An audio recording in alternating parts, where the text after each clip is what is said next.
Здравейте, прекрасни жени! Това видео е насочено специално само за жени и за здравето на дамите. Защо го правя? Защото забелязвам, че напоследък изключително много млади жени и момичета, включително и дами след 45-50 години, имат сериозни здравословни женски проблеми. Те са свързани преди всичко с липсата на цикъл на 12-15 годишна възраст, свързани са с кисти и с миоми на 18 до 25-30 годишни дами и са свързани с липсата на цикъл след 40-45 години, когато една жена е в активна форма и би трябвало всичко да й бъде наред и да поддържа един добър здравословен статус, се оказва, че цикъла е нередовен и се губи. За да не се пият лекарства, които предизвикват рак на гърдата, рак на матката и изключително тежки такива последствия, ако се пие продължително време, това видео го правя, за да може повече жени да вземат мерки за своето собствено здраве, защото здравето на женската ни полова система не трябва по никакъв начин да се пренебрегва.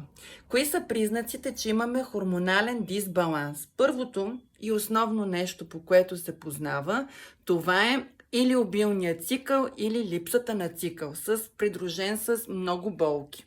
В такива случаи, ако той продължи изключително дълго време, повече от 5-6 месеца, задължително трябва да провериме хормоните.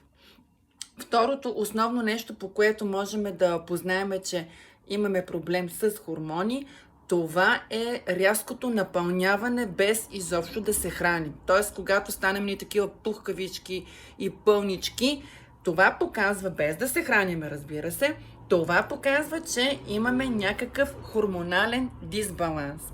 Третия признак, по който се познава, това е непрекъснатите смени на настроения и респективно депресивните състояния. Това нещо много трудно може да се хване и се обърква, но е много чест признак за проблем или с щитовидна жлеза, или с хормонален дисбаланс. И така, прекрасни мили дами, за да не стигаме до състояния, в които трябва вече да се намесва ножа и да има оперативна намеса, моя личен съвет е да започнете прием колкото се може по-бързо на билки и на билкови продукти.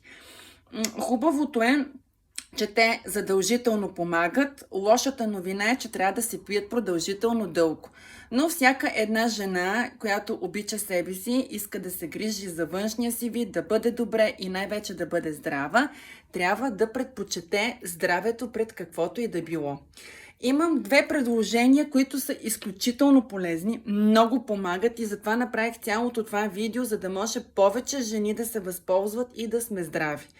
Първия вариант, който е за хора, които обичат чайове, това е натурален български билков чай за женска полова система. Той включва всичко свързано с гениталите на жената, махане на кисти и на миоми. Този чай се пие между 3 и 6 месеца и задължително се ходи на лекар, ако се дебне такъв резултат, свързан с премахване на кисти и на миоми.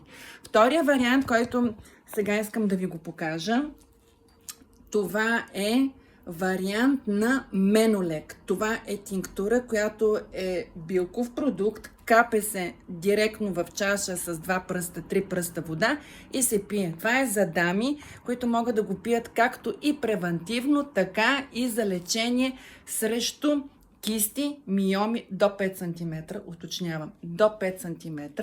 След това трябва вече да се намеси гинеколог и той да прецени ползи и риск. И за връщане на цикъла. Тук включвам всички дами, които са от 12 години, прекрасни млади жени, така и дами, които са на 40-45 години, които казват, че са стари, които казват, че вече е нормално да влезнат в менопауза. Ами, мили дами, когато една дама има цикъл, искам да ви кажа, че по съвсем различен начин ни се случват нещата. Затова колкото по-дълго има една жена цикъл, толкова е по-добре. И за това започнете приема на билковия чай с тинктурата и до 2-3 месеца смятам, че всичко ще бъде наред.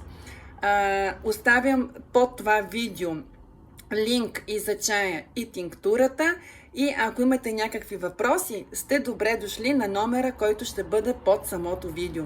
Прекрасни жени, грижете се за вашето здраве и бъдете много щастливи. Чао и до скоро!